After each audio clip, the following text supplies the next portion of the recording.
mutyeyo mugamba kimusoke munyumize bannange omanyi olumumbeera onga nebigwa nebifa mu nsisi bimanyi olumubingwako vugene nga bannange ate Flavia mbadde luddawo musoke mumbulire what did Winnie Nwagi do? What did she do? My sister Nakanwagi Winnie yakoze eki omanyi mwana yediranga byo Nakanwagi yakoze eki ai wiki noza dana kungazizo ngabuli muntu agamba Winnie Nwagi what did she do? Yakoze eki Olina jamuza Flavia tonna lava Winnie Nwagi nimbuza nti bange yakoze eki nti ayina ekituli nti kiti Uganda nyuma Uganda chinyuma bana mwemba buli Uganda nyuma kozi kamuli bitusanyusa bitono nnyo bweti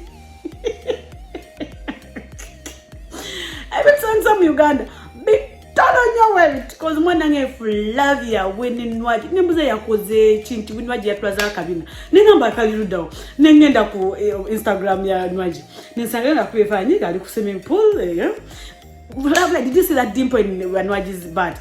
Panange, and what talk about kumsoya queening? Was it queening? Kulala queening, something of the sort. And anyway, wambaji bafune batafuna bituli. Wala baji bazikubane bafune not in chituli, but chini ya mukabina. So, we are complaining Winnie yatwaza akabina banange Winnie nengenda yo nenda bakabina Winnie care. I thought Winnie Nwagi actually I thought she had stripped naked. Doctor Kayunga yes is a naked yard swimming pool neyo ku research fana nyina achiteka nenga abanange chichi no kati ati nengera ko ku YouTube nensanga ko ba YouTubers banji nga buli omu yayogedde kulwa denga boyful so ko nyo tunyu gwe okirabo otya nenga nankanze njogere ku Winnie Nwagi atoko nyimize muka comment wabonyimiriza yakoze ensobi iki yakoze musango ki Obama abadi magala agende ku swimming pool agwemo mazzi ngono wa Abdulmulasi yagwa mu swimming pool ne Gomez kale ekyo nga tukivuddeko Winnie Nwagi akoze ekisinga ngoze zaji sagala kuonona na mulindwa nekyo kanjireke you people ekintu mukiwawaza nnyo mulimba mukiwawaziza nnyo ekintu kya Winnie Nwagi nabadde manyo yakoze Winnie Nwagi abamubadde bamugoberera obulungi there was a time yabagamba you people munveeko munesi somebody was commenting by the namugamba toleze bail and stuff like that and she was like hey bemba serious again the baby mama where leg like mukowu in short mukowu she's a true definition of a mukowu abantu bakowu get it honey abantu bakowu and you should stop poking your nose into people's businesses that's a business it's a body yagenze ko ku pool na yokubeshwana nyani she felt like my fans need to have a look at it and she put it out there and now you're here judging her Winnie Nwagi I had somebody tell her actually not even tell her remind her Winnie Nwagi you know mwana she knows she's a mother and so what you people being a mother does not stop you from enjoying your life because the fact that you're a mother doesn't mean it you're easy to be yourself. Yes, I'm Flavia, I'm a mother.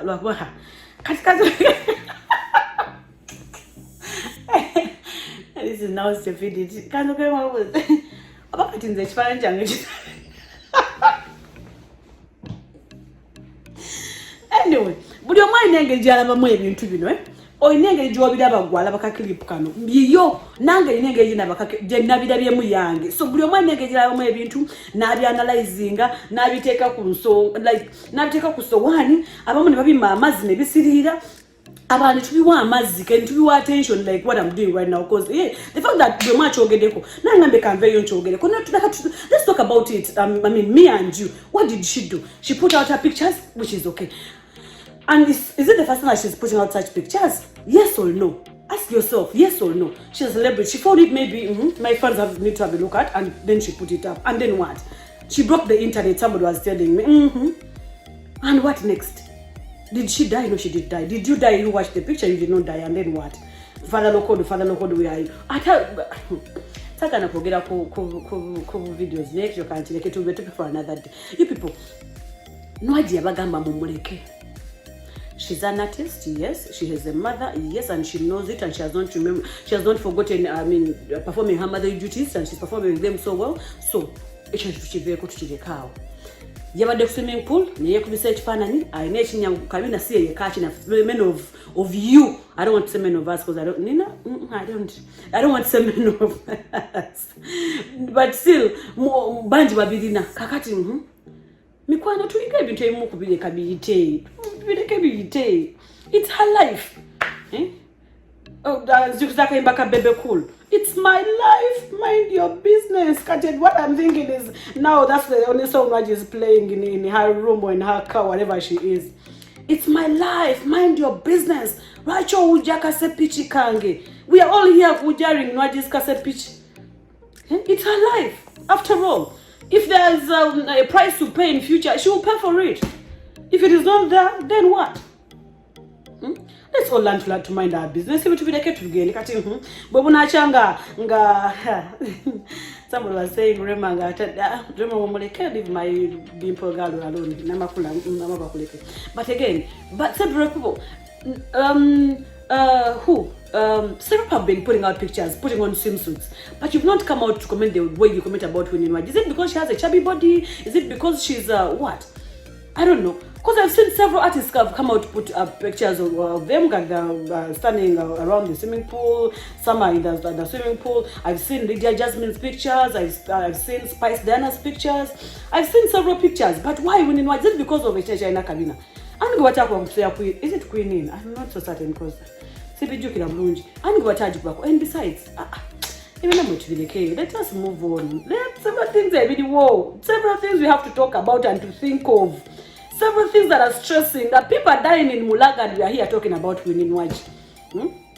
People are dying in villages. People are sleeping on empty stomachs. People are being killed. People are rotting in jails. I'm telling you, we have lots of things to think about and to talk about Okusinga Winnie Nwaji. Several things that we see. More sincere to Uganda. Several things. People are in jail. Some of them are innocent. Innocent people are rotting in jails. Go to Ruzira and find out. Talk to them. They will tell you the Lansiba because of ABCD. Some of them are there because of something very minor that could even be solved by an LC chairman. But they are taken to prisons. Barrier yo tebala bangana kumulamuzi tebala bangana kutinyo kachoka tuli ku Winnie Nwaji yatwaze ekifananyi kiriko Kabina kaliko ekinya ky'empiso. Abantu abaluchala bali malwali bazaala bafira malwali nga bazaala tuli ku Winnie Nwaji. Engudo nfunzi buzijude ebituli zijude ebinya zijude each and everything. Government yagenda kola ngudo ze Congo choka feza zili wali tuli choka banange aloga Uganda tana sambu aliwa gulu ku mapera atulaba. Ani aloga Uganda obutawera. Yani yiba akayimba. Walukaga Mathias. Chama neo C5 chengera. Yagamba nayo Uganda obutawera. Tuli ku Winnie Nwaji, she's in her leisure time. Yagenzeko out with the girlfriends and they're having fun. Na yetu muwado budo instead of thinking edagala malwali bali ba. Teritu kateriri yo. Tulemedwa close about all that we are talking about Winnie Nwaji. We are nyalo ka Uganda obutawera. Ngatuine ebizibu bingi. You people, we have lots of problems. Every single Winnie Nwaji. Winnie Nwaji is living her life. That's all we need to know. She is living her life. She's not going to live that life after she's dead. No. To them, Moze Radio can't come and do anything. Nothing. AK-47 can't come back and do anything. Nothing. So let us leave Winnie Nwaji be. Let her do her things and it's her life. Tugende kunsongezi tuluma. Government ya Uganda egenda kuzimba ngudo Congo and it was approved. Egenda zimba ngudo Congo neighbor. Fe wakati usulanja la tata agenda kugula mmere wa neighbor kugulia neighbor mmere ate agenda mugulia muchere na nyama. Fe wakane nebijanjalo bitulemye okulya. Naye neighbor bamugulide muchere ne nyama n'enkoko. Nebisika agenda kusika fetwe nutunyiwe vumbe. They're going to build roads for Congo. Yet we Ugandans, our roads are like, oh God. I was watching on some guy's page, who is the Kakensa's page. They put a road deep down in the east there. Ngol gudolinga ngoma here. Ibananga tuloga tulaba. atuloga atulaba balanga ali mukadirisa wekati atulaba in each and every angle wetugezaako okudena atulaba wetugezaako okudeli atulaba like seriously enguudo ezaffe zitulemye bazimba bridge ejinja in about a month or two ng'eggyeemu cracks ebyaffe bitulemye tulaba ebyabalala kati weewuunyani alaba enguudo z'ekkongo nti zetaaga okuzimbibwa n'atalaba zewaffe nazo zetaaga okuzimbibwa enguudo zaffe Gomba bakati wakola okuloba emyaka emeka bannange batuyitanga abalera b'Egomba recently batuwa chorus naye era bw'omulaba alina ebibulamu era tuweyanza batuwa chorus munange after how many years era nga buli abegwamu ti omulera w'Egomba bannange ebizibu bingi bye tuyina ng'eggwanga. We have lots of problems. Enguzi efuuse enguzi mu Uganda. Enguzi efuuse enguzi. COVID kati yafuuka project. Yava mu bulwadde kati it is now a project. People are getting COVID money and they're eating it. It has no accountability. Nothing. Sente zasondeweza COVID zalagawa. If you could ask yourself, zalagawa, where did that money go? Billions and billions of money, where did it go? Several governments have been donating money to Uganda. American government has given Ugandan government a lot of money. Where has it gone? Nowhere. And nobody is coming out to ask zalagawa. No one. But we are all busy winning Mwaji. We are busy talking about winning Mwaji. Ata inana chat koze mukazo. She's just ali mubula mubwe. Enguze efuuse enguze abantu babba ebintu by'abantu abantu babba amataka g'abantu teryafaayo. Government, where are you? Nothing. Kati weebuuza mazima ddala government ya Uganda ekigendo gikwasa sente ezimbe enguudo z'ekkongo nga nezaayo zigireme okuzimba. Tuli waka tula mu nnyumba etonya ya ssubi kyokka ate taata agenze wa neighbor mugulira mabaati. Mwanange mumulaba ekyo ddala kisaana. Does it really make sense to you? Does it really make sense to you? If I'm wrong, somebody come and correct me, please, because I might be nzengambira mu nsi yange ate it's another story. Guys, if I'm wrong, come and help me. Come and correct me. Like seriously, ewaka tusula njala. We sleep on empty stomachs. But papa's gone ku neighbor wali abagulidde omuceere ennyama n'amatooke and they're happy. That's what our government is now doing. Please tuyina ebizibu bingi nfoofolo, lots of problems.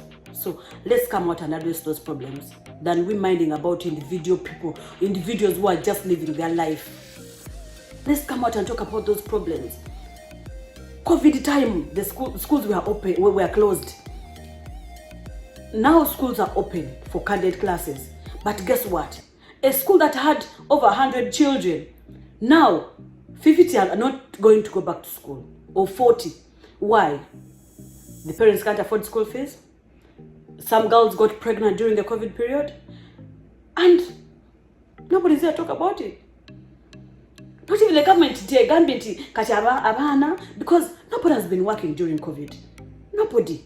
Buli business y'omuntu ya getting adda ya crumbling ya zaza abantu basane banka zigenda twala into abantu nga bwokiwulira abasane tebalina sente.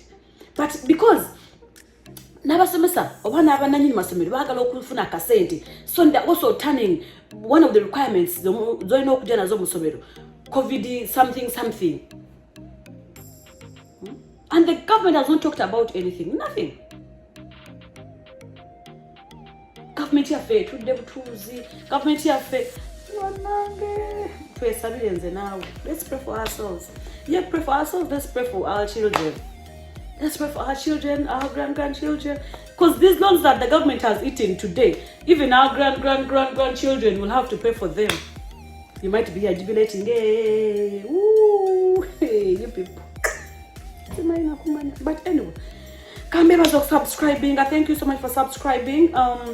Just keep subscribing, keep sharing, and let's enjoy this. Let's do this. Mary Flavia Namlin, I'm out. I love you so much. Till next time. Bye-bye.